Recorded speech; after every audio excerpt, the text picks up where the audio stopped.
Hey, hi everyone, my name is Gaurav Pawar and today we're going to see how does the hashmap works internally in terms of adding a data, in terms of retrieving a data, and how does it work with the new Java 1.8 enhancement. So let's start with how does it work in terms of adding a data. Very first, we'll create an instance of a hashmap.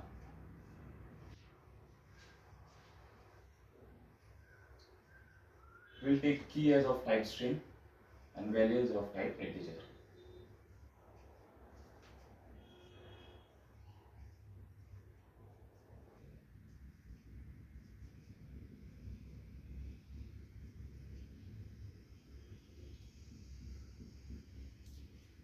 This is how we create an instance of a hashmap. So at the very beginning, when we create the instance of a hash map, the size of the hash map is 16. We have different constructor which gives us the facility that we can also change the size of the hash map. So whenever we create an instance, at the background, an array of 16 buckets has been created.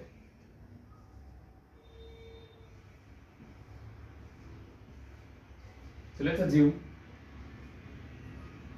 the array of 16 bucket has been created. Let's start with the 0th index, 1, 2, 3, 4 and so on till 15. So 0 to 15 it's 16. After creating an instance, we'll perform a put operation. So put method is used to store the data into this buckets. So it takes two values, key and value. So key will be of type string.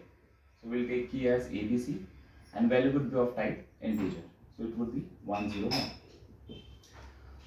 So when we perform this operation, internally what JVM does, it gives this key value to the hashcode method internally.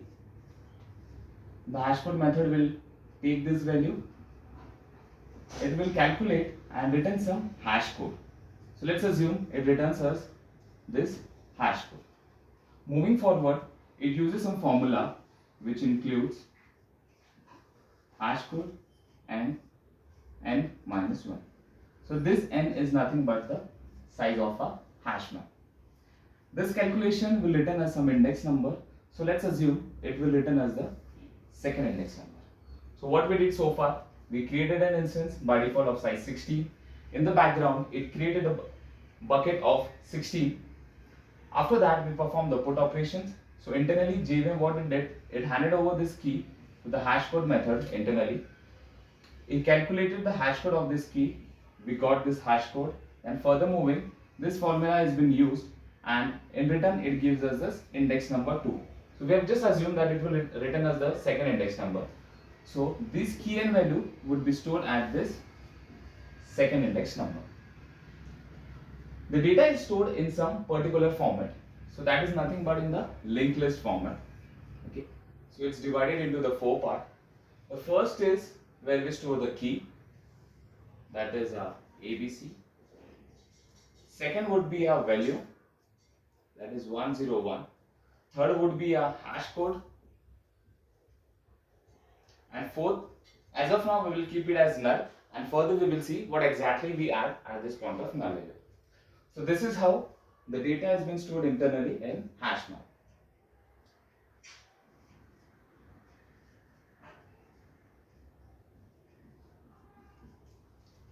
So let's take one more entry.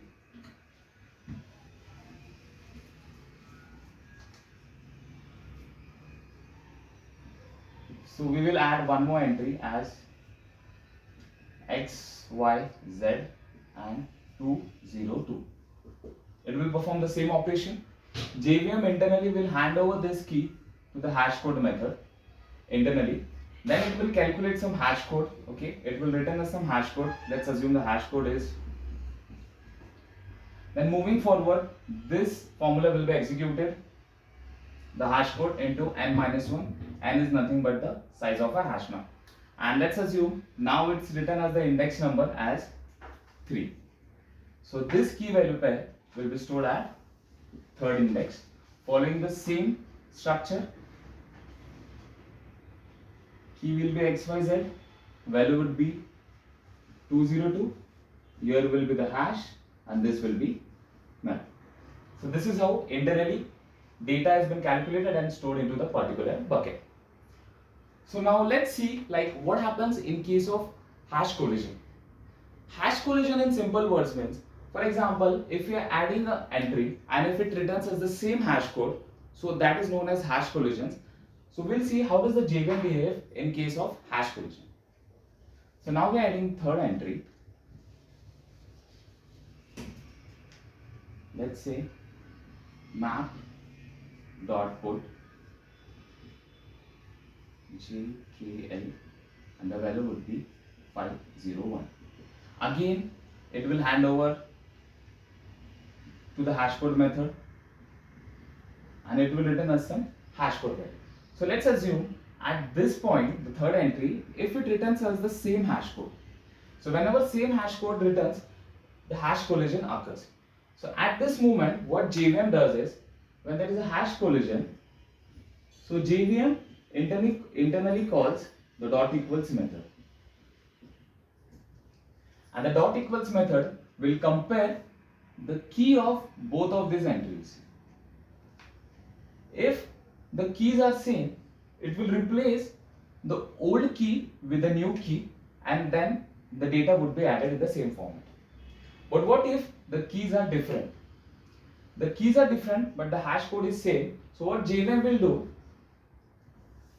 as the hash code is same, again the same formula will be executed and it will return as the same index number. So at the same index value, this null would be deleted and it will point to the another linked list over here, and at this position this data would be stored, same as key, the value, the hash and null.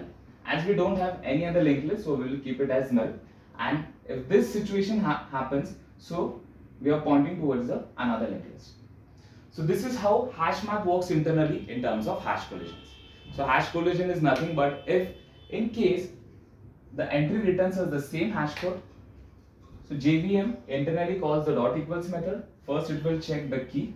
If they are same, it will replace the old with the new one and the data would be stored in the same format. If the keys are different, as the hash code will return as the same index value, then at that index value, the null will be eliminated.